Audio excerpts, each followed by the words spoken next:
तो hey guys, आज की वीडियो में मैं आपसे बात करने वाला हूँ one short revision of solution chapter के बारे में, जहाँ पे हमने डिस्कस किया है शुरू से।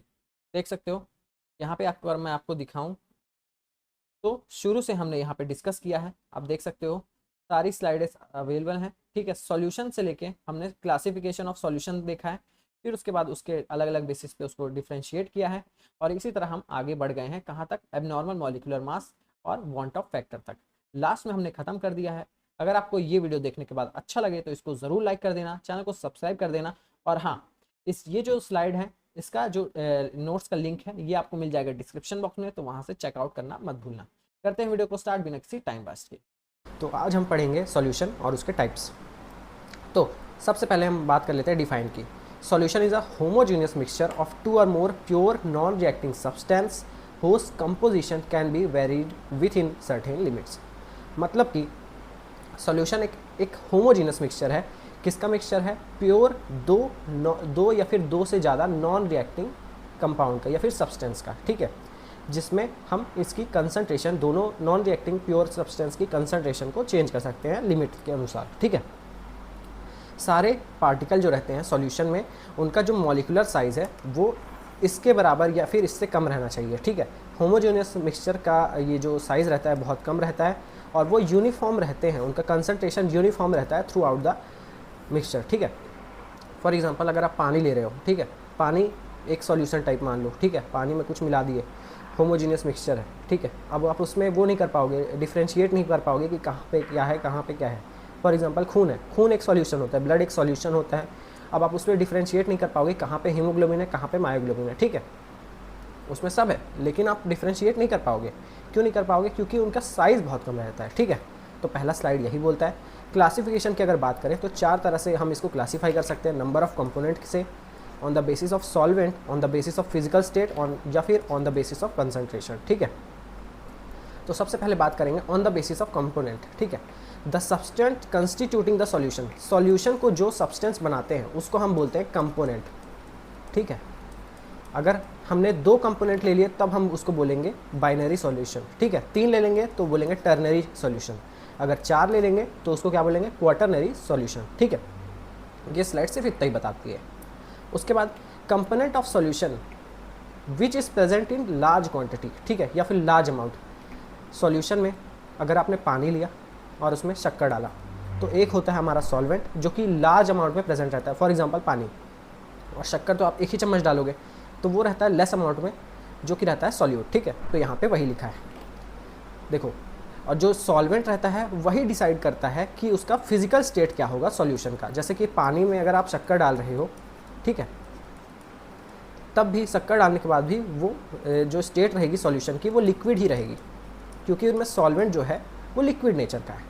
ठीक है, on the basis of solvent, दो तरह के सॉल्वेंट होते हैं, एक्वस और या फिर नॉन एक्वस। ठीक है, एक्वस में जब सॉल्वेंट आपका वाटर रहता है तब उसको हम बोलते हैं एक्वस सॉल्यूशन। ठीक है, लेकिन जब सॉल्वेंट आपका वाटर नहीं रहता, फॉर एग्जांपल अल्कोहल हो गया, इथेनॉल हो गया, तब आप उसको बोलेंगे नॉन एक्वस सॉल्यूशन। ठीक है, इस स्लाइड में सिर्फ यही लिखा है। उसके बाद हम बात कर लेते हैं on the basis of physical state. Physical state किसी भी सॉल्यूशन का कौन डिटरमाइन करता है? सॉल्वेंट। अगर सॉल्वेंट आपका गैस है तो पूरा गैस ही होगा सॉल्यूशन।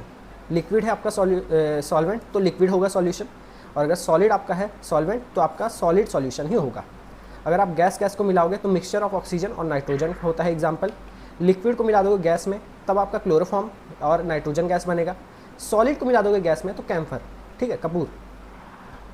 उसके बाद अगर बात करें गैस को अगर आप मिलाओगे लिक्विड में तो ऑक्सीजन को जब आप वाटर में डिसॉल्व करते हो तो वो हो जाता है उसका एग्जाम्पल। लिक्विड और लिक्विड को मिलाओगे तब इथेनॉल को जब आप वाटर में मिलाओगे तो मतलब डाइल्यूट कर रहे हो। सॉलिड को अगर आप लिक्विड में मिलाओगे, फॉर एग्जांपल ग्लूकोज को वाटर मिला दिए, शुगर को वाटर मिला दिए, तो ये उसका एग्जांपल है। गैस को अगर सॉलिड में मिलाओगे तो क्या होता है? हाइड्रोजन गैस को आप पैलेडियम मेटल में मिला रहे हो। ठीक है, लिक्विड को सॉलिड में मिलाओगे तो मैंने आपको क्या बताया था कि मर्क्यूरी जो है वो रूम टेम्परेचर में लिक्विड के जैसे बिहेव करता है। ठीक है, और उसको सॉलिड मतलब कि सोडियम में आप मिला रहे हो। सॉलिड मिलाओगे तो जब आप गोल्ड लेने जाते हो तो क्या होता है कि आप 90% पूरा 99% गोल्ड नहीं रहते, उनमें कुछ ना कुछ कॉपर भी मिला रहता है। ठीक है, तो मेन कहने वाली चीज़ ये है, सॉल्वेंट अगर आपका जो रहेगा वही आपकी फिजिकल स्टेट बन जाएगी सॉल्यूशन की। ठीक है, उसके बाद बात करते हैं कंसंट्रेशन ऑफ सॉल्यूशन। ठीक है, कंसंट्रेशन मतलब क्या हम बोल सकते हैं कि कितना सॉल्यूट प्रेजेंट है और कितना सॉल्वेंट प्रेजेंट है एक सॉल्यूशन में। ठीक है, इसको हम दो तरह से एक्सप्रेस कर सकते हैं, दो तरह से क्लासीफाई कर सकते हैं, क्वालिटेटिवली और क्वांटिटेटिवली। ठीक है, अगर क्वालिटेटिवली अगर हम इसको डिटरमाइन करें तो कंसनट्रेटेड, डाइल्यूटेड, सैचुरेटेड और अनसैचुरेटेड, इसके 4 तरह से क्लासिफिकेशन होते हैं। ठीक है, कंसंट्रेशन में क्या रहता है, the solution containing much more quantity of solvent, जिसमें सॉल्यूट ज़्यादा होता है उसको हम बोलते हैं कंसंट्रेटेड सॉल्यूशन। जिसमें सॉल्यूट कम रहता है उसको हम बोलते हैं डाइल्यूटेड सॉल्यूशन। एक टाइम ऐसा आता है कि जब आप क्या करते हो, जैसे आप ये ले लिए वाटर में आपने शक्कर डाली, शुगर डाल रहे हो, शुगर या फिर ग्लूकोज डाल रहे हो, तो एक टाइम ऐसा आता है कि वो शुगर घुलना बंद हो जाती है और नीचे सेटल होने लगती है। तो जब सॉल्यूट ज़्यादा ना वो हो पाए, डिज़ोल्व ना हो पाए एक ही टेम्परेचर पे, अगर हम इसको रूम टेम्परेचर में ले रहे हैं, रूम टेम्परेचर में अगर हम शुगर डाल रहे हैं और वो वाटर में डालते जा रहे हैं और वो उसमें घुलना ही बंद कर दे, तब ये सॉल्यूशन क्या हो जाता है, सैचुरेट हो जाता है। मतलब कि the solution in which no more solute can be dissolved at a particular temperature is known as saturated solution. जब उनमें हम पानी में जब शक्कर डाल रहे हैं लेकिन इतना ज़्यादा डाल दे रहे हैं कि वो घुलना ही बंद हो जाए, तब इस तरह के सॉल्यूशन को हम बोलते हैं सैचुरेटेड सॉल्यूशन। लेकिन जब सॉल्यूशन में आराम से वो घुलता रहे, मतलब कि कम मात्रा में रहे, सॉल्यूट कम मात्रा में रहे और वो आराम से घुलता जाए, तो उसको हम बोलेंगे अनसैचुरेटेड सॉल्यूशन। ठीक है, तो आज हमने डिस्कस कर लिया क्वालिटेटिव। अब हम इसके बाद डिस्कस करेंगे क्वांटिटेटिव। अब हम क्या करने वाले हैं, क्वांटिटेटिवली देखेंगे कि कैसे हम कंसंट्रेशन को वो क्लासीफाई कर सकते हैं। ठीक है, तो सबसे पहले अगर देखेंगे तो इसको हम एक्सप्रेस कर सकते हैं in terms of percentage. Percentage में भी कैसे, मास परसेंटेज। मास में कैसे रहता है कि एक वेट से दूसरे वेट को हम डिवाइड करते हैं। ठीक है, यहाँ पे एक कंपोनेंट का मास ले लेंगे divided by total component of the solution. ठीक है, उसके बाद वॉल्यूम से भी हम इसको वो कर सकते हैं, एक्सप्रेस कर सकते हैं, volume of solute divided by total volume of the solution. ठीक है, या फिर वेट अपॉन वॉल्यूम भी कर सकते हैं कि weight of the solute divided by total volume of the solution. ठीक है, तो ये सारा हो जाता है एक्सप्रेशन, क्लासिफिकेशन। तो हम सबसे पहले परसेंटेज में मास परसेंटेज देखेंगे, जहाँ पे हम लेने वाले हैं mass of one component in gram present in 100 gram of solution. या फिर इसको अगर सिंप्लीफाइड लैंग्वेज में बोला जाए तो mass percentage of the component आपको अगर डायरेक्ट निकालने आएगा, जो कि आता ही है, न्यूमेरिकल में आता ही है। ठीक है, तो mass of component in solution मतलब कि मास ऑफ सॉल्यूट अगर एक तरह से बोला जाए, divided by total mass of the solution into 100, तो ये हो जाता है मास परसेंटेज का फॉर्मूला, जिसको हम डिनोट करते हैं W/W से। ठीक है, अगर बाइनरी सॉल्यूशन है तो WA को हम लेंगे मास ऑफ सॉल्वेंट और WB को लेंगे मास ऑफ सॉल्यूट। तो mass percentage of solvent A, तो यहाँ पे हम लेंगे WA divided by WA plus WB into 100, और सॉल्यूट यहाँ पे सॉल्वेंट लिखा है, सॉल्यूट होगा। ठीक है, सॉल्यूट B, अगर हम B का निकाल रहे हैं, सिर्फ सॉल्यूट का निकाल रहे हैं मास परसेंटेज, तो WB upon WA by plus WB। ठीक है, इंटू 100। इसको हम एक्सप्रेस करते हैं W/W के फॉर्मूले से। ठीक है, अभी ये ज़्यादा समझने की वाली बात नहीं है, आपको ये नोट्स अच्छे से समझ में आ जाना चाहिए कि आखिर मास परसेंटेज होता क्या है। उसके बाद हम जब इसके न्यूमेरिकल्स करेंगे, ठीक है, किसी और वीडियो में, तब आप अच्छे से देख सकते हो उसका न्यूमेरिकल कि ये आखिर फॉर्मूला कहाँ पे यूज़ आ रहा है। ठीक है, similarly volume by volume, volume of one component in millilitre present in 100 millilitre of the solution. मतलब कि वॉल्यूम ऑफ वन कंपोनेंट, कोई सा भी कंपोनेंट ले सकते हो, जैसे कि अगर आपके ये सॉल्यूशन है, सॉल्यूशन में आपने पानी डाला है, वो तो आपका सॉल्वेंट हो गया, लेकिन सॉल्यूट में आप क्या डाल देते हो, फॉर एग्जांपल 3 ml सिरप डाल दिए कोई सा भी, तो वॉल्यूम ऑफ कंपोनेंट क्या हो गया, यहाँ पे 3 ml हो गया डिवाइडेड बाई 100 इंटू 100। ठीक है, तो यहाँ अगर आपके पास बाइनरी सॉल्यूशन होगा, बाइनरी सॉल्यूशन मतलब क्या होता है, ऐसा सॉल्यूशन जिनमें दो तरह के कंपोनेंट प्रेजेंट हैं। दो कंपोनेंट से क्या मतलब है, फॉर एग्जांपल अगर आप नींबू पानी ले रहे हो तो नींबू और क्या डालोगे, चीनी डालोगे, तो वो हो जाता है 2 कंपोनेंट। और अगर टोटल उसको देखोगे तो 3 कंपोनेंट है, क्योंकि उसमें पानी भी प्रेजेंट है। ठीक है, तो यहाँ पे भाई 2 कंपोनेंट प्रेजेंट है, तो ऐसा एक को हम क्या सपोज करेंगे कि सॉल्वेंट है, फॉर एग्जांपल पानी अगर, ठीक है, नींबू पानी में अगर पानी ले रहे हो तो वो हो जाता है VA, नींबू या फिर चीनी हो जाएगा VB, ठीक है। सॉल्यूट हमेशा VB के से ही डिनोट करेंगे हम लोग, कुछ नहीं है। Mass percentage of solvent A VA upon VA plus VB into 100, okay. Third category है मास बाय वॉल्यूम, जहाँ पे W/V की बात होगी, ठीक है। Mass of solute divided by total volume of solution, यहाँ पे मास लिखा है, ठीक है, कोई बात नहीं। मास परसेंटेज इन अगर वॉल्यूम अगर आपके पास आएगा फॉर्मूला तो कुछ नहीं करना है, WA upon VA plus VB into 100, ज़्यादा कुछ नहीं करना है। सेकंड कैटेगरी में जो कि हम पहला तो हम परसेंटेज से एक्सप्रेस कर सकते हैं कंसंट्रेशन को, दूसरा है PPM पार्ट पर मिलियन, मतलब कि 1 मिलियन में उसका कितना पार्ट सॉल्यूट बना है वो हम देखने वाले हैं, ठीक है। तो part of the component per million part of the solution, मतलब कि number of part of component, मतलब कि 1 मिलियन होता है 10 to the power 6, 10 to the power 6 अगर मेरे पास सॉल्यूशन है, ठीक है, 1 मिलियन सॉल्यूशन है, 1 मिलियन मिलीलीटर है, तो उसमें 2 मिलीलीटर सॉल्यूट है, 5 मिलीलीटर सॉल्यूट है, कितना है, तो वही यहाँ पे हो जाता है पार्ट पर million, number of part of component. अगर मेरे पास 5 मिलीलीटर मैंने मिलाया है 1 मिलियन सॉल्यूशन में, सॉल्वेंट है, ठीक है, और सॉल्यूट कितना है सिर्फ 5 ml, तो 5 divided by total number of part of solution, ठीक है, total number of part of all component in solution into 100 करेंगे, ठीक है। ये आपको बस फॉर्मूला देखना है। न्यूमेरिकल में कैसे अप्लाई होता है इसके लिए अलग से वीडियो आएगा, ये आपको थ्योरी इसलिए बताई जा रही है ताकि आपको समझ आओ और आगे बढ़ते जाओ, ठीक है। Percentage concentration in PPM can be expressed as by mass to mass और वॉल्यूम टू वॉल्यूम। अगर हम मास से ही मास को वो करेंगे तो देखो कुछ नहीं करना है, जो आपने पहले फॉर्मूला पढ़ा था वही फॉर्मूला है, बस क्या होगा इंटू 10 टू द पावर 6 हो जाएगा।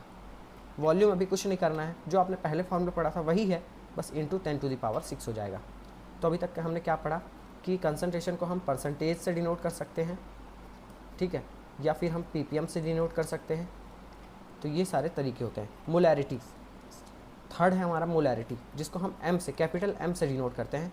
It is the number of moles of solute dissolve per litre of solution, it is denoted by M and unit इसका होता है मोल पर लीटर, ठीक है। मोलैरिटी का फॉर्मूला क्या होता है, number of moles of solute, ठीक है, सॉल्यूट के कितने मोल्स हैं divided by volume of solution in litre, मतलब 1 लीटर सॉल्यूशन में कितने number of moles of solute present है, वही होता है हमारा मोलैरिटी। अगर आपको ये NB की वैल्यू निकालना है तो mass of solute in gram divided by molar mass of the solution. ये आपको डायरेक्ट जैसे ही मैं फॉर्मूला कराऊंगा, मतलब क्वेश्चन कराऊंगा, तभी आपको ये अच्छे से समझ में आने वाला है। मोलैरिटी भी ज़्यादा कुछ होता नहीं है, ये M होता है, ठीक है। इसको हम मोलल से रिप्रेजेंट करते हैं, molal, number of mole of solute dissolve in 1 kg of solvent.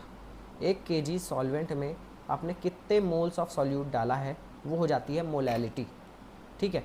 उसके बाद मोल फ्रैक्शन सबसे आसान होता है, जो कि आपके बहुत ही काम आने वाला है आगे, इसी मतलब 11th में 12th में बहुत ही काम आने वाला है, ठीक है। कैसे आता है, ratio of number of mole of one component to the total number of mole of the all component. मतलब कि अगर आपके पास रेड कॉइन है 3 और ब्लू कॉइन है मेरे पास 2, ठीक है, तो मैं पूछूंगा मोल फ्रैक्शन ऑफ रेड निकालो, तो कैसे निकालोगे, 3 डिवाइडेड बाई 3 प्लस 2। 3 क्या है, रेड वाले का है, और नीचे टोटल आपको लिखना पड़ता है कि 3 रेड हैं और 2 ब्लू है, तो आ जाएगा मेरे पास कितना 3/5, ठीक है। तो मोल फ्रैक्शन यही है। अगर मोल फ्रैक्शन ऑफ A निकालोगे तो Na upon Na plus NB, अगर मोल फ्रैक्शन ऑफ B निकालोगे, सॉल्यूट के लिए निकालोगे, तो NB upon Na plus NB, ठीक है। तो आखिर सॉल्युबिलिटी है क्या, तो अभी तक हमने जो पढ़ा कि कितने तरह के सॉल्यूशन होते हैं, कितने तरह से क्लासीफाई कर सकते हैं सॉल्यूशन को, तो उसमें हमने क्या पढ़ा था कि एक होता है सैचुरेटेड सॉल्यूशन, ठीक है। सैचुरेटेड सॉल्यूशन में जब हमको कंसंट्रेशन को डिफाइन करना होता है तो उसके लिए एक नया टर्म आता है जिसको हम कहते हैं सॉल्युबिलिटी। ये अलग अलग फैक्टर पे डिपेंड करता है, nature of solute, solvent, temperature and pressure, ठीक है।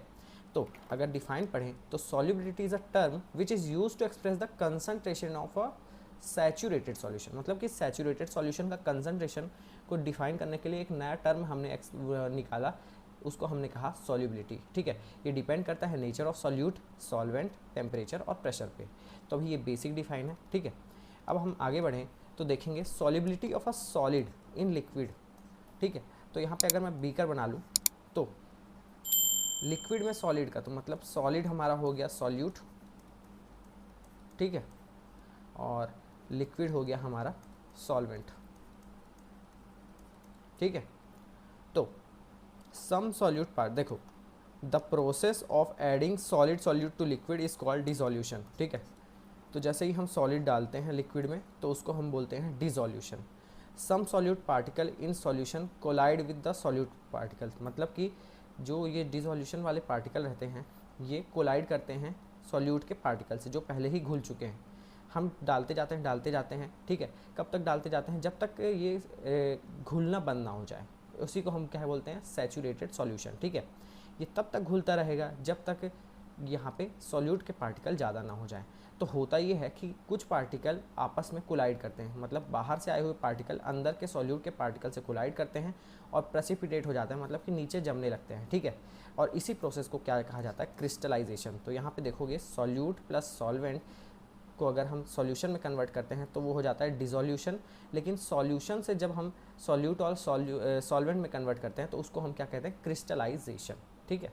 उसके बाद अगर हम बढ़ें, at saturated solution stage an equilibrium get establish between the process of dissolution and crystallization, मतलब कि इसी स्टेज में, ठीक है, किस स्टेज में? सैचुरेटेड सॉल्यूशन वाले स्टेज में एक इक्विलिब्रियम इस्टेब्लिश हो जाता है डिसोल्यूशन और क्रिस्टलाइजेशन के बीच में, ठीक है। उस पर अभी हम नहीं जाते हैं, उसको हम आगे देखते हैं।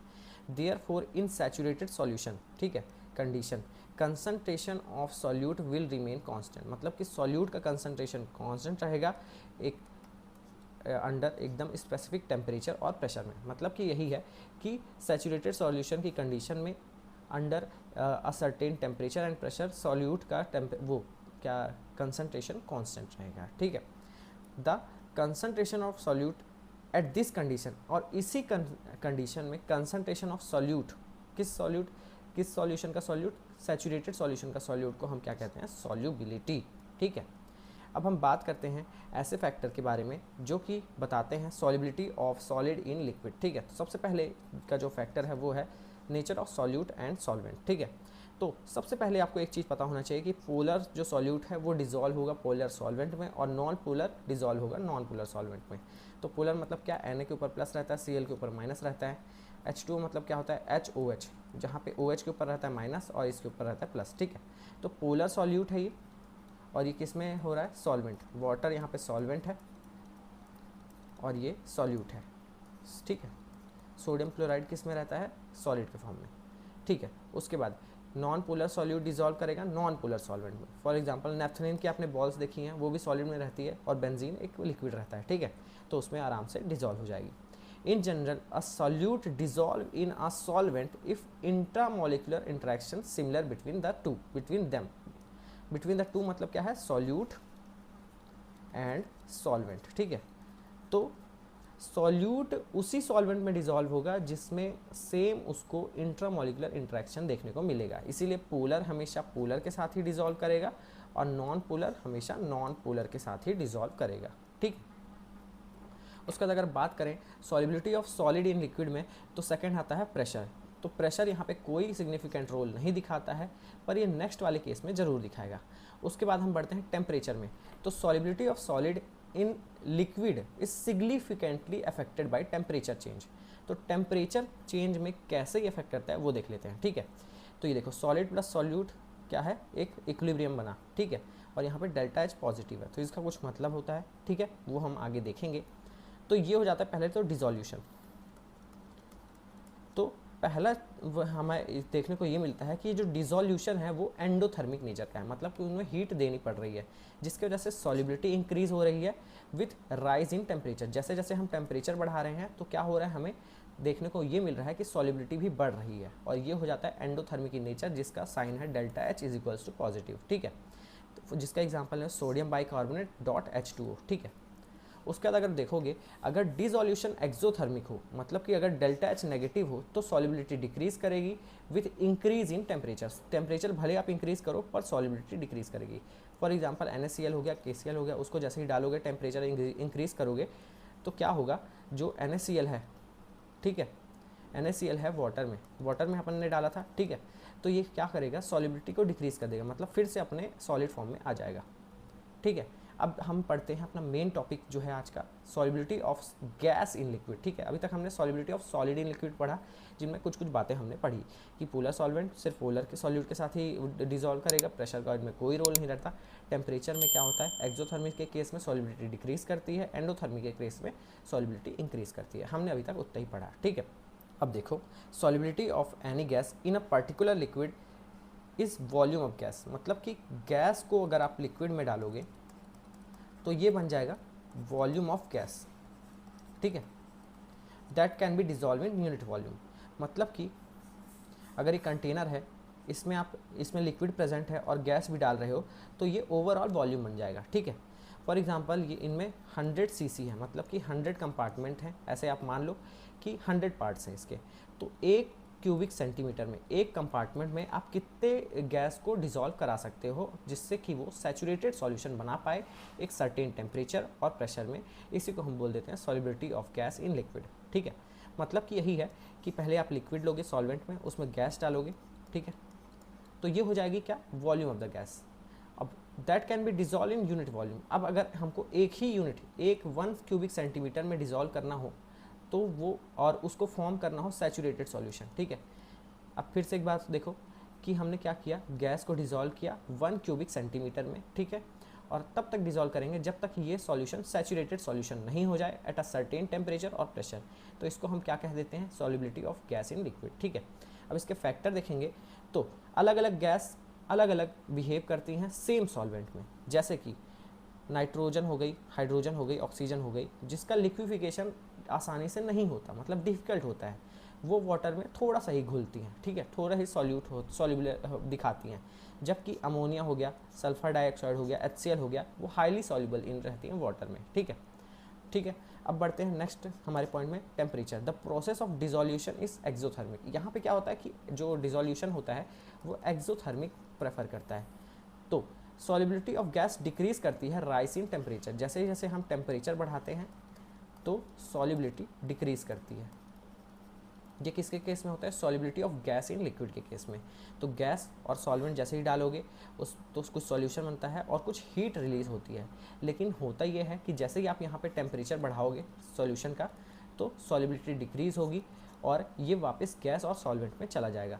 यहाँ पे कुछ कुछ एक्सेप्शन ये हैं कि सॉलिबिलिटी ऑफ कुछ गैस की बढ़ जाती है जैसे जैसे आप टेम्परेचर बढ़ाते हो, सच एस इनर्ट गैस, जैसे कि हाइड्रोजन हो गया और कोई भी इनर्ट गैस हो गई, तो उनकी सॉलिबिलिटी बढ़ जाती है जैसे जैसे आप टेम्परेचर बढ़ाते हो। किस में बढ़ाते हो, नॉन एक्वस सॉल्वेंट में, मतलब कि वाटर नहीं रहना चाहिए। ये जो आप लोगे ये वाटर नहीं रहना चाहिए, ये क्या रह सकता है, हाइड्रोकार्बन रह सकता है, ठीक है, एल्कोहल रह सकता है, किसी भी एल्कोहल में, किसी भी एसीटोन में, जो आप थिनर यूज़ करते हो, लड़की लोग जो नेल रिमूव करती हैं उसमें एसीटोन रहता है। तो एसीटोन, एल्कोहल या फिर हाइड्रोकार्बन, देखो हाइड्रोकार्बन, एल्कोहल या एसीटोन में अगर आप क्या करोगे, इन गैसेस को डालोगे और टेम्परेचर बढ़ाओगे तो इनकी सॉलिबिलिटी बढ़ जाएगी, ठीक है, ये होता है एक्सेप्शन। अब बढ़ते हैं हम प्रेशर पे।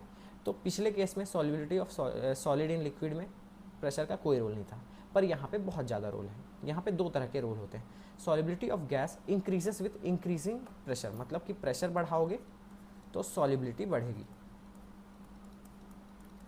ठीक है। ये मैं रिलेशन लिख दे रहा हूँ कि डायरेक्टली प्रोपोर्शनल है, लेकिन टेम्परेचर के केस में सॉलिबिलिटी डिक्रीज हो रही थी। तो अब बढ़ते हैं हम क्वालिटेटिव एक्सप्लेनेशन पे, जहाँ पे हम एक डायनेमिक इक्विलिब्रियम यहाँ पे कंसीडर कर रहे हैं कि ये हमारे पास कंटेनर है, इसमें डायनेमिक इक्विलिब्रियम है, ठीक है। इनमें number of gas particle entering the solution is equals to the number of dissolve molecule leaving the solution. मतलब कि जैसे कि छोटे छोटे पार्टिकल्स हैं जो गैस के हम जो डाल रहे हैं वो इक्वल होंगे number of dissolve gas molecule, मतलब कि जो पार्टिकल आ रहा है उतना ही पार्टिकल जा रहा है। तो ये इक्विलिब्रियम यहाँ पे अटेन हो गया, ठीक है। लेकिन जैसे ही हमने क्या किया, प्रेशर को इंक्रीज़ कराया, तो होता ये है कि सॉलिबिलिटी बढ़ जाती है। अब कैसे बढ़ती है, देखो ये था फॉर एग्जांपल कोई प्रेशर P1, ठीक है, जहाँ पे वेट था 1 किलो, ठीक है। 1 किलो हमने मान लो पिस्टन का ये वेट है, ये पिस्टन है और ये उसका वेट है 1 किलो। अब हमने जैसे ही उसमें 2 किलो और रख दिया, मतलब कि 1 किलो ये और 1 किलो ये तो पहले से 1 किलो था ही, तो टोटल 3 किलो आ गया, जिसकी वजह से पिस्टन थोड़ा सा नीचे आ गया। अब अगर मैं यहाँ पे देखूँ इस कॉर्नर पे, तो यहाँ पे गैस पार्टिकल पहले कम थे, लेकिन जैसे ही मैंने प्रेशर बढ़ाया तो यहाँ पे इतने ही रेंज में गैस पार्टिकल बढ़ गए। तो इससे मतलब मेरे को क्या पता चलता है कि गैस पार्टिकल अब हर कोने में ज़्यादा हमें पाए जा रहे हैं, मतलब कि सॉल्युबिलिटी इंक्रीज़ हुई है। तो यहाँ पे वही लिखा है, if pressure is increase this will increase number of gas particle per unit volume over the solution.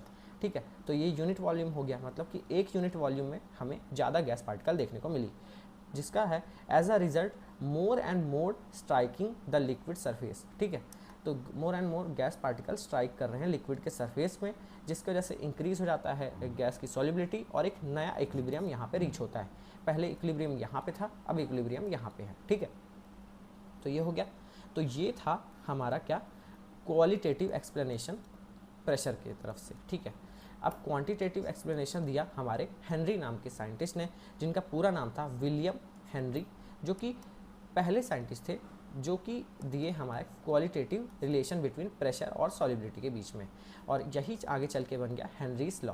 ठीक है, और ये लॉ क्या कहता है कि एक कांस्टेंट टेम्परेचर पे सॉल्युबिलिटी ऑफ जो गैस है वो डायरेक्टली प्रोपोर्शनल होगी partial pressure of the solution की। ठीक है, उसी टाइम पे एक और हमें एक नया लॉ मिला डाल्टन साइंटिस्ट ने, उन्होंने ये बोला कि mole fraction of the gas in the solution is proportional to the partial pressure of the solution. तो एक बार रिकैप कर लेते हैं, हेनरी ने क्या बोला कि partial pressure of the solution is directly proportional to the solubility of the solution, लेकिन डाल्टन ने बोला कि partial pressure of the solution is directly proportional to the mole fraction of the solution. तो अब इन दोनों से हमें एक और चीज़ देखने को मिलती है, इन दोनों को लॉ को मिलाया गया तो एक नया हेनरी लॉ बना। The most commonly used form of Henry law states that partial pressure of the gas in vapour phase, ठीक है, is proportional to the mole fraction of the gas in solution. तो partial pressure of gas in vapour phase is directly proportional to the mole fraction of the gas in solution. ठीक है, तो अब ये proportionality sign को हटाने के लिए एक कांस्टेंट आया गया, जिसको कहा गया, हमने क्या कहा, हेनरीज कांस्टेंट। तो अभी देख लेते हैं हेनरीज कांस्टेंट की कुछ कुछ कैरेक्टरिस्टिक, कुछ कुछ खासियत। ठीक है, तो हेनरी कांस्टेंट है जो हमारा, वो एक कांस्टेंट है जिसको हम डिनोट करते हैं KH से। ठीक है, अगर हम ग्राफ ड्रॉ करेंगे पार्शियल प्रेशर और मोल फ्रैक्शन के बीच में, तो हमें कुछ इस ऐसा स्ट्रेट लाइन वाला ग्राफ देखने को मिलेगा। तो सेम टेम्परेचर पे different gas different KH value देती है। तो इसका हमें ये मतलब पता चलता है कि KH जो फंक्शन है वो नेचर ऑफ गैस पे डिपेंड करता है, मतलब कि अलग अलग गैस अलग अलग वो KH वैल्यू देंगी। तो KH जो है वो फंक्शन है नेचर ऑफ गैस का। ठीक है, तो higher the value of KH lower will be the solubility. तो KH जितना ज़्यादा होगा उतनी ही कम होगी सॉल्युबिलिटी। तो ये हो जाता है एक और रिलेशन। ठीक है, और जैसे जैसे टेम्परेचर हम इंक्रीज़ करेंगे सॉल्युबिलिटी डिक्रीज़ करेगी, ये हमने पहले ही देख लिया है। इसका अगर आपको एग्जांपल देखना है तो नाइट्रोजन और ऑक्सीजन ज़्यादा सॉल्युबल रहते हैं 293 केल्विन पे, पर 303 केल्विन पे वो कम सॉल्युबल हो जाते हैं। यही एक रीज़न है कि एक्वेटिक लाइफ है, जो मतलब फिश है, मतलब जो भी हमारे जो जानवर वगैरह रहते हैं नीचे वाटर में, वो ज़्यादा कंफर्टेबल रहते हैं कोल्ड वाटर में, क्योंकि वहाँ पे सॉल्युबिलिटी ज़्यादा रहती है ऑक्सीजन की एज़ कम्पेयर टू सरफेस, मतलब कि हॉट वाटर। मतलब कि ऊपर साइड अगर ये देखो, ये सरफेस है, यहाँ पे एकदम ये डेप्थ वाला वाटर है। ठीक है, तो यहाँ पे ज़्यादा ऑक्सीजन उनको मिलेगा एज़ कम्पेयर टू हियर। ठीक है, अब बढ़ते हैं हम एप्लीकेशन ऑफ हेनरीज लॉ। तो वो 4 जगह पे अप्लाई होता है हेनरी लॉ। पहला है प्रोडक्शन ऑफ कार्बोनेटेड बेवरेज। तो to increase the solubility of CO2, ये सब सोडा है हम जो पीते हैं कोका कोला, तो इनमें CO2 गैस ज़्यादा रहती है। तो इनमें हेनरीज लॉ आता है to increase the solubility of CO2। हमको सॉल्युबिलिटी अगर बढ़ानी है तो हम क्या करते हैं, हाई प्रेशर यहाँ पे देते हैं, बॉटल में हाई प्रेशर करके उसको सील कर देते हैं, जिसकी वजह से उसकी सॉल्युबिलिटी CO2 की बढ़ जाती है और हमें पीने में एक रिफ्रेशिंग सा मस्त मज़ा आता है। ठीक है, उसके बाद देखोगे डीप सी में अप्लाई होता है हेनरीज लॉ।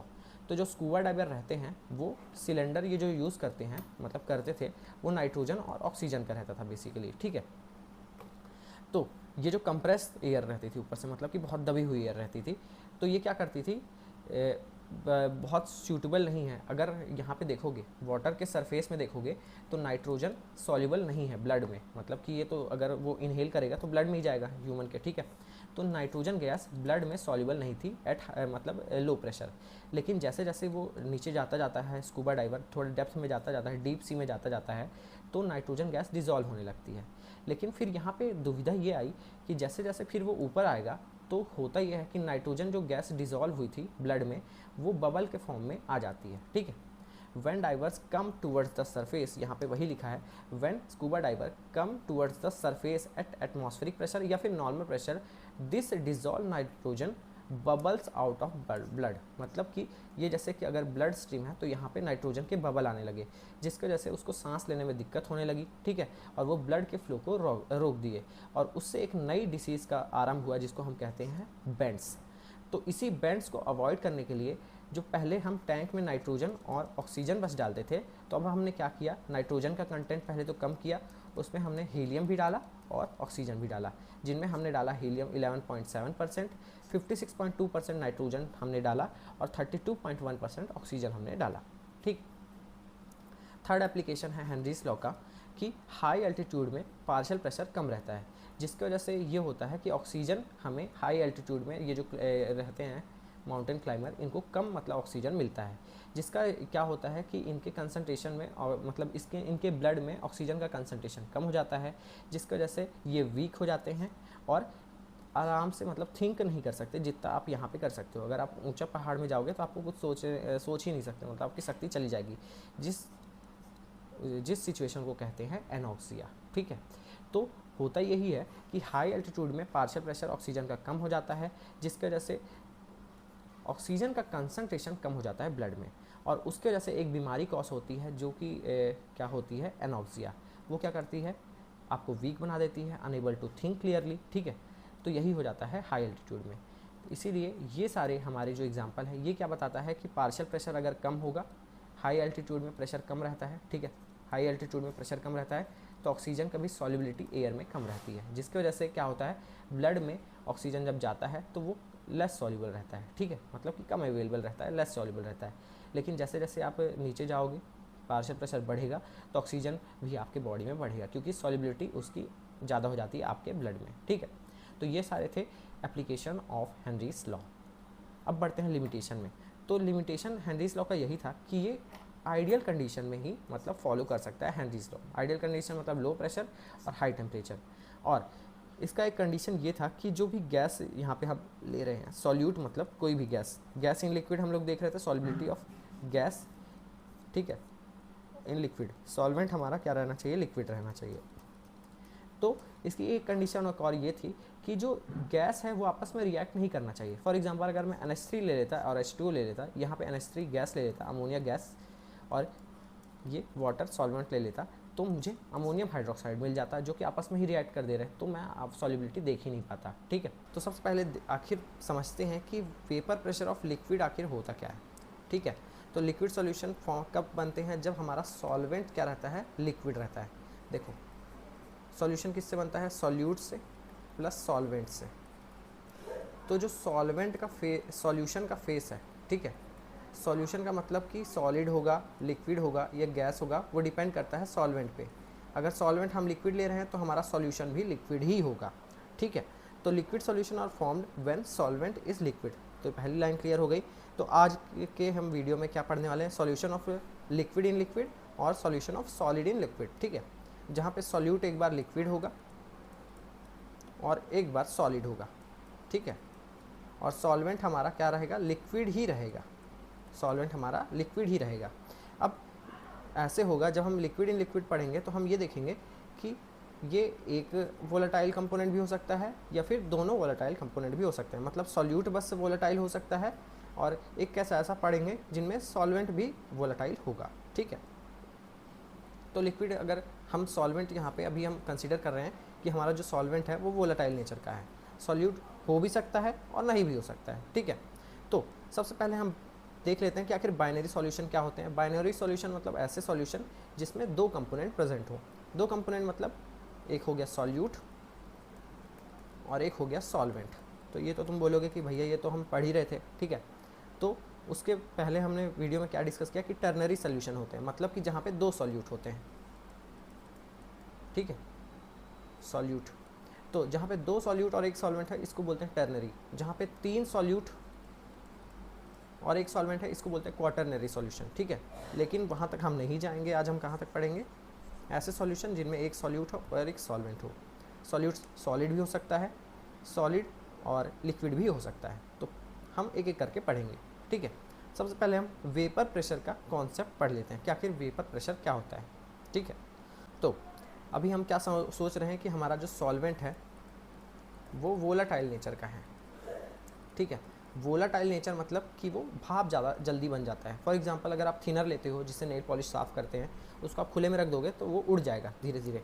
तो हम यही सपोज़ कर रहे हैं कि हमारा जो सॉल्वेंट है सॉल्यूशन में वो वोलाटाइल नेचर का है। तो अगर हम उसी का प्योर लिक्विड लेते हैं और उसको एक इवैक्यूएटेड वेसल या फिर एक नॉर्मल कंटेनर में डाल देते हैं तो इवेपोरेशन होगा, ठीक है। और लेकिन वो बंद रहता है, इवैक्यूएटर मतलब बंद है, क्लोज्ड वेसल है, ठीक है। तो इवेपोरेशन तो होगा, लेकिन वॉल में जो उसके मॉलिक्यूल्स है वो जमेंगे भी। फिर एक टाइम ऐसा आएगा कि वो जितनी स्पीड से इवेपोरेशन कर रहा है उतनी स्पीड से वॉल में जो उसके मॉलिक्यूल्स हैं वो आपस में जुड़ के नीचे गिर भी रहे हैं, ठीक है। जैसे कि हम पानी उबालते हैं, ठीक है। पानी उबालोगे तो देखोगे कि ऊपर जा रहा है, लेकिन ऊपर अगर क्लोज्ड हमने लिया है, क्लोज्ड वेसल में पानी उबाल रहे हैं तो ऊपर पानी के बूंदे भी नीचे गिरते ही जा रही हैं, ठीक है। तो वो एक ऐसा स्टेट आता है जिनमें एक इक्विलिब्रियम अटेन हो जाता है, ठीक है। तो अगर थ्योरी पढ़ेंगे तो if a pure liquid is taken in a evacuated vessel तो इवेपोरेशन टेक्स प्लेस, ठीक है। सबसे पहले हीट के बिना यहाँ पे क्यों इवेपोरेशन हो रहा है, क्योंकि यहाँ पे सॉल्वेंट वोलेटाइल है, ठीक है। जिसकी वजह से वेपर जो है स्पेस में वो बढ़ते ही जा रहा है लिक्विड सरफेस के ऊपर। ये मान लो लिक्विड सरफेस है, अब यहाँ पे सॉल्वेंट के लिक्विड का वेपर बढ़ते ही जा रहा है, ठीक है। और एक टाइम के बाद कांस्टेंट हो गया। अब जैसे ही वो कांस्टेंट हुआ तो क्या हुआ, ये जो मॉलिक्यूल्स हैं आपस में वो कंबाइन हो रहे हैं, ठीक है, कंडेंस हो रहे हैं और फिर से नीचे गिरते जा रहे हैं। तो एक टाइम ऐसा आया कि वो एक ही स्पीड से भाप बन रहा है और दूसरी स्पीड से ही कंडेंस होते जा रहा है। तो उसी सिचुएशन को हम बोलते हैं इक्विलिब्रियम। तो an equilibrium is attend between evaporation and condensation, ठीक है। तो यही इक्विलिब्रियम, जो इसी इक्विलिब्रियम कंडीशन में जो प्रेशर हमारी दिखाती है, क्या दिखाती है, लिक्विड सरफेस पे हमें जो प्रेशर देखने को मिलता है उसी को हम बोलते हैं वेपर प्रेशर ऑफ लिक्विड, ठीक है। तो अब हम बढ़ते हैं factor on which vapour pressure of liquid depends. तो सबसे पहला फैक्टर है नेचर ऑफ सॉल्वेंट। तो इवेपोरेशन टेक्स प्लेस सिर्फ डिपेंड करेगा इंटरमॉलिकुलर फोर्स पे। तो अगर हमारा जो सॉल्वेंट का इंटरमॉलिकुलर फोर्स है वो कम है तो इवेपोरेशन फास्ट होगा, और इवेपोरेशन फास्ट होगा तो वेपर प्रेशर बढ़ेगा, ठीक है।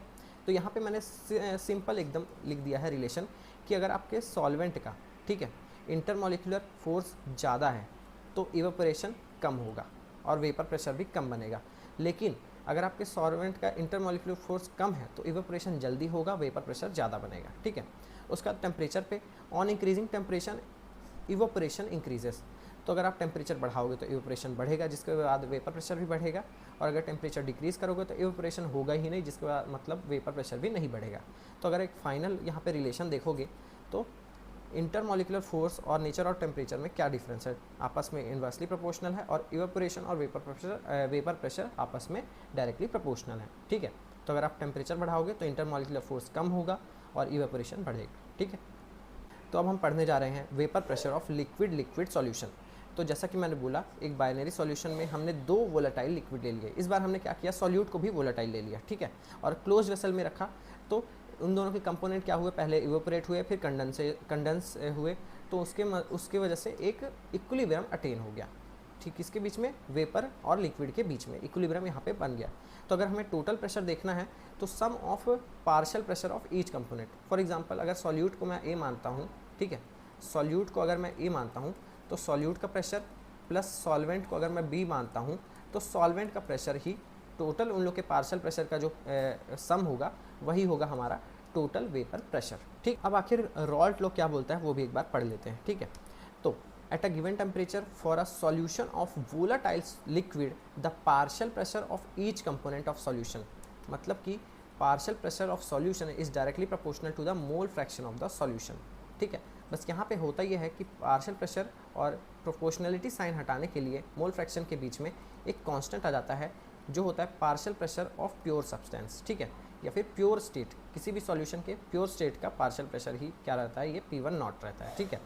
तो अगर हम यहाँ पे एक मिसिबल लिक्विड, मतलब वोलाटाइल लिक्विड है और मिसिबल भी है आपस में, ठीक है। फॉर एग्जांपल उसमें एक कंपोनेंट 1 है, एक कंपोनेंट 2 है, दोनों का मोल फ्रैक्शन 1 है, दोनों का एक का मोल फ्रैक्शन 2 है, ठीक है। तो अगर पार्शियल प्रेशर देखेंगे कंपोनेंट 1 का तो P1 है, और कंपोनेंट 2 का देखेंगे तो P2 है, ठीक है। तो अकॉर्डिंग टू रॉल्ट लॉ हमने ये इक्वेशन बनाया, और कंपोनेंट 2 के लिए भी हमने ये इक्वेशन बनाया, ठीक है। और P1 नॉट और P2 नॉट क्या है, वेपर प्रेशर है कंपोनेंट 1 के और कंपोनेंट 2 के इन प्योर स्टेट, ठीक है। इतना हमें समझ में आ गया। तो डाल्टन ले ये बोलता है कि जो हमारा टोटल प्रेशर होगा वो P1 और P2 के इक्वल होगा, ठीक है, जहाँ पे P1 is equals to P1 not x1 है और P2 is equals to P2 not x1 है। इसको हम इक्वेशन 3 दे देंगे, इसको हमने इक्वेशन 2 दिया, इक्वेशन 1 दिया, ठीक है। अब आगे क्या देखना है कि कोई सा भी मोल फ्रैक्शन, कितना भी मोल फ्रैक्शन हो, मोल फ्रैक्शन का जो समेशन रहता है वो 1 ही रहता है। तो हमने यहाँ पे दो कंपोनेंट लिया है, तो मतलब x1 और x2 इज इक्वल्स टू 1 होगा, तो जिसको हम ऐसे भी लिख सकते हैं और ऐसे भी लिख सकते हैं। तो इससे हम फर्दर दो तरह के अलग अलग इक्वेशन डिराइव करते हैं, ठीक है, जहाँ पे हम पहले x1 की वैल्यू रखते हैं और दूसरे बार हम x2 की वैल्यू रखते हैं, ठीक है। तो इससे हमें दो कंक्लूजन, बेसिकली मेन दो कंक्लूजन देखने को मिलते हैं कि टोटल जो वेपर प्रेशर है वो रिलेट करता है मोल फ्रैक्शन से, और P1 और P2 हैं वो कांस्टेंट है उसी पर्टिकुलर टेम्परेचर पे जिसमें हमने पूरा एक्सपेरिमेंट किया है, ठीक है। उसके बाद हमें ये ग्राफ देखने को मिलता है जहाँ पे हमने क्या देखा कि ये जो प्रेशर है वो directly proportional to mole fraction है। मतलब कि अगर मैं प्रेशर को इंक्रीज़ करूँगा, वेपर प्रेशर को इंक्रीज़ करूँगा, तो मेरा मोल फ्रैक्शन भी बढ़ेगा। मोल फ्रैक्शन यहाँ पे 0 है, यहाँ पे 1 है, ठीक है। अगर मैं P1 कंपोनेंट के लिए देख रहा हूँ तो मोल फ्रैक्शन की जब मैं वैल्यू 1 करता हूँ, ठीक है। अब जैसे देखो मोल फ्रैक्शन की पहले वैल्यू 0 थी तो P1 भी 0 था, लेकिन मोल फ्रैक्शन की वैल्यू मैं जैसे ही यहाँ पे 1 कर दूंगा, x की वैल्यू 1 करूँगा, तो P1 is equals to P1 naught हो जाएगा। सिमिलरली यहाँ पे अगर मैं वेपर प्रेशर ऑफ कंपोनेंट 2 देख रहा हूँ और यहाँ पे x2 मैंने यहाँ पे 0 लिया है और मैं x2 जैसे ही 1 पुट करूँगा तो P2 is equals to P2 not हो जाएगा, ठीक है। इस साइड का जो ग्राफ है वो P1 के लिए बना है और इस साइड का जो ग्राफ है वो P2 के लिए बना है, ठीक है। और इन दोनों का जो मोल वेपर प्रेशर का टोटल है वो होगा हमारा टोटल प्रेशर, जो कि इन दोनों के प्रेशर से ज़्यादा ही हमको देखने को मिलेगा, ठीक है। उसके बाद अगर मैं ग्राफ को एक्सप्लेन करूं तो डॉटेड लाइन क्या बताती हैं, plot between partial pressure and mole fraction, ठीक है। ये पार्शियल प्रेशर और मोल फ्रैक्शन के बीच का ग्राफ बताती हैं, और सॉलिड लाइन बताती है total pressure versus mole fraction. तो हमें इनमें ये देखने को मिलता है कि P1 और P2 जो है वो x1 और x2 के डायरेक्टली प्रोपोर्शनल है, ठीक है। ये ग्राफ एग्जाम में पूछा जाता है क्लास 12 के, तो इसको अच्छे से देख लेने का।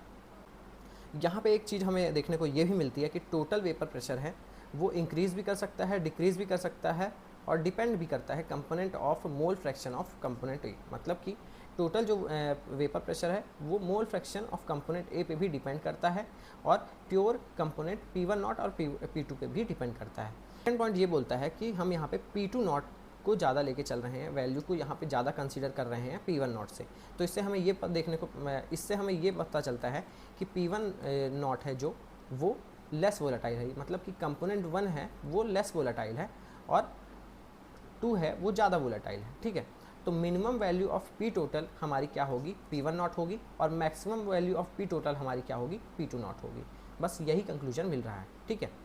देखो अभी तक हमने क्या किया था, x1 और x2 ले रहे थे कंपोनेंट के, ठीक है, लिक्विड फेस में, लेकिन जैसे ही हम वेपर फेस में मोल फ्रैक्शन लेंगे तो वो हो जाएगा y1 और y2।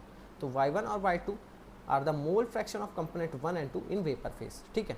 तो composition of vapour phase can be calculated from partial pressure of 2 component, मतलब y1 और y2 की वैल्यू हम वेपर प्रेशर के मदद से निकाल सकते हैं। वो कैसे, y1 निकालने के लिए P1 upon P1 plus P2, या फिर P1 अपॉन P टोटल, और y2 के लिए P2 अपॉन P टोटल। अगर जनरली इसका एक ही आपको एक फार्मूला देखना हो तो yi is equals to Pi upon P total, ठीक है। तो ये हो गया vapour pressure of solution of liquid in liquid. तो हम पढ़ने जा रहे हैं vapour pressure of solution of solid in liquid. अभी तक हमने क्या पढ़ा था, लिक्विड इन लिक्विड पढ़ा था, जहाँ पे सॉल्यूट भी लिक्विड होगा और सॉल्वेंट भी लिक्विड होगा। लेकिन अब सॉल्यूट हम सॉलिड कर रहे हैं और सॉल्वेंट लिक्विड ही रहेगा।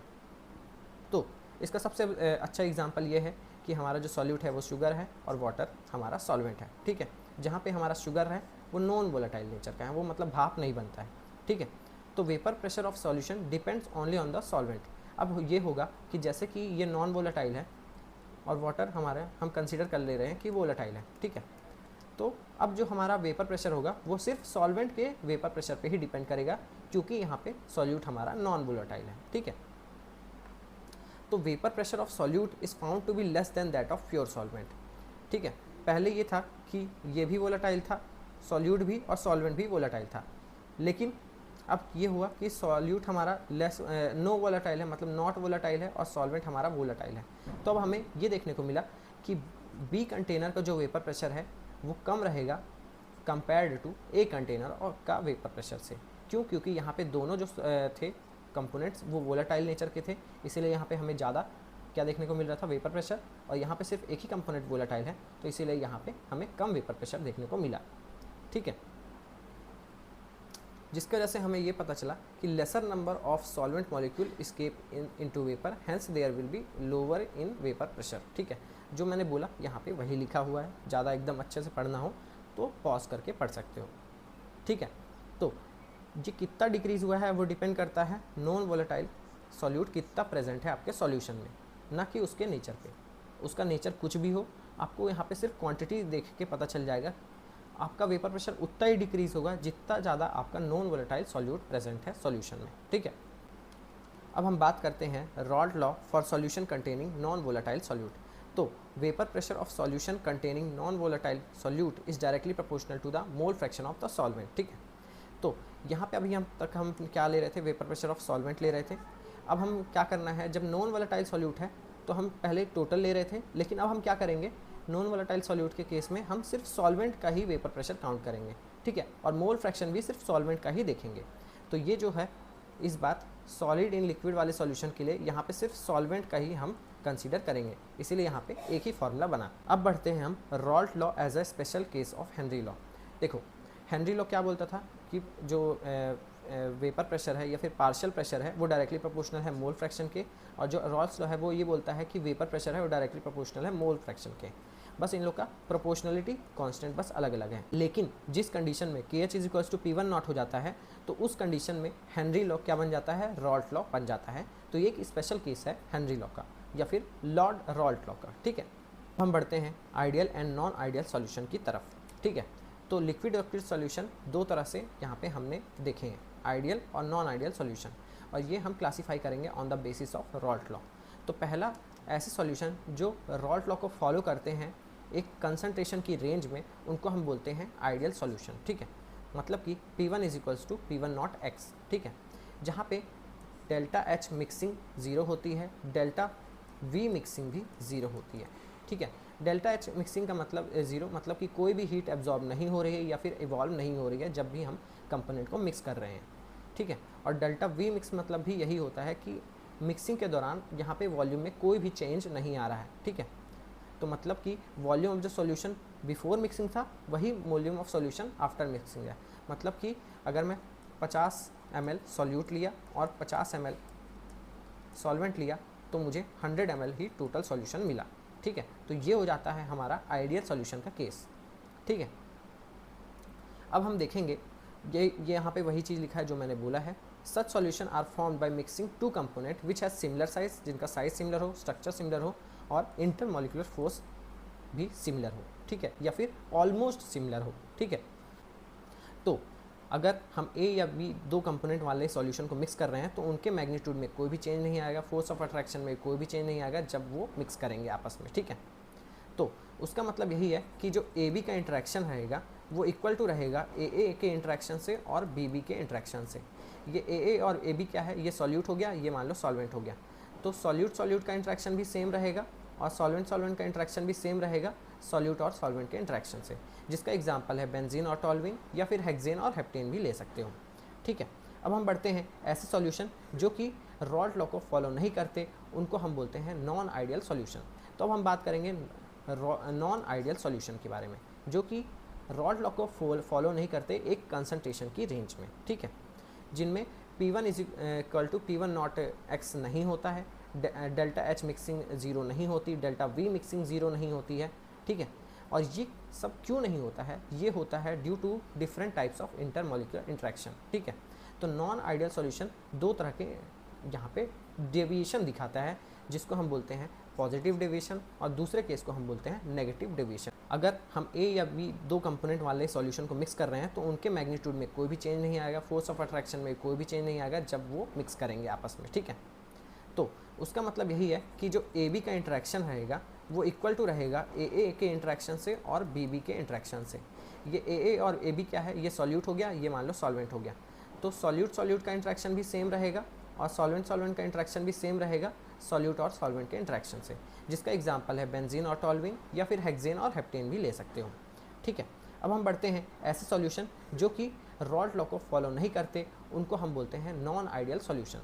तो अब हम बात करेंगे नॉन आइडियल सॉल्यूशन के बारे में, जो कि रॉल्ट लॉ को फॉलो नहीं करते एक कंसंट्रेशन की रेंज में, ठीक है, जिनमें P1 is equal to P1 naught x नहीं होता है, डेल्टा एच मिक्सिंग ज़ीरो नहीं होती, डेल्टा वी मिक्सिंग ज़ीरो नहीं होती है, ठीक है।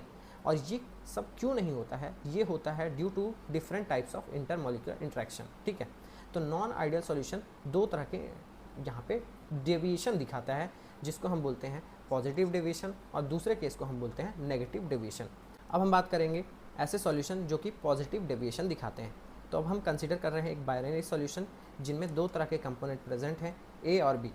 तो पॉजिटिव डेविएशन वाले सॉल्यूशन में हमें एक चीज़ देखने को मिला कि ए बी जो हमारा इंटरेक्शन है वो लेसर है या फिर वीकर है as compare to A interaction और बी ई इंटरेक्शन, ठीक है।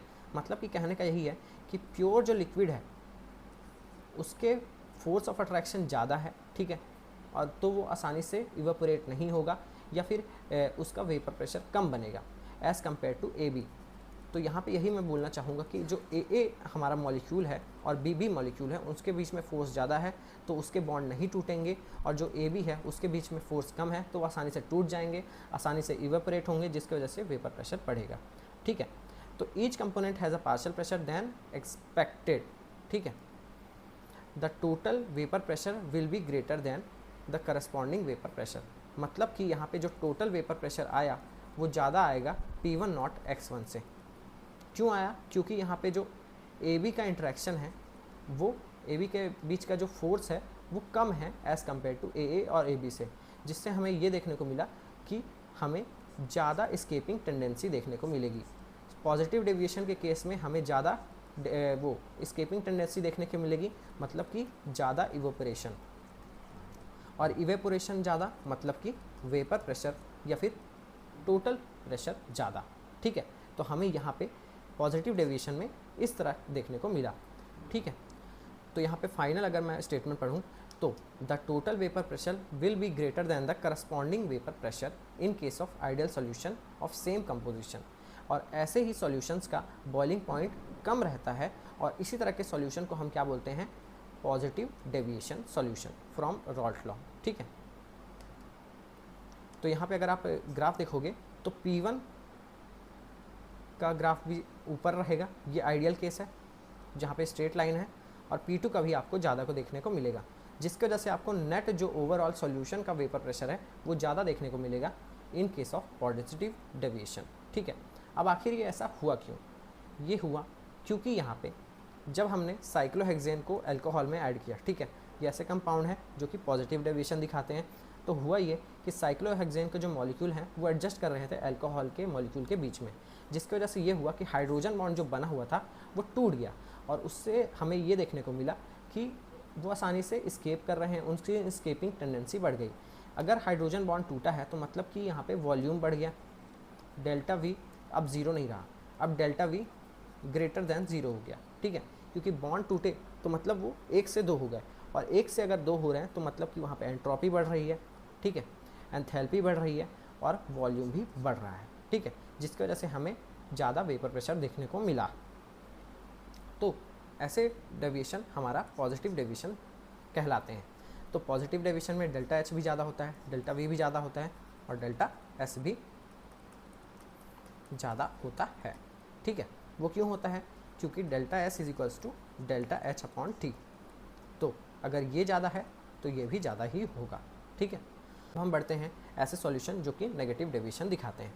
तो यहाँ पे होता ये है, उल्टा हो जाता है कि ए बी जो इंटरेक्शन है वो ज़्यादा रहता है ए और बी बी इंटरेक्शन से, जिसकी वजह से हमें ये देखने को मिलता है कि स्केपिंग टेंडेंसी कम है, तो इवेपोरेशन कम।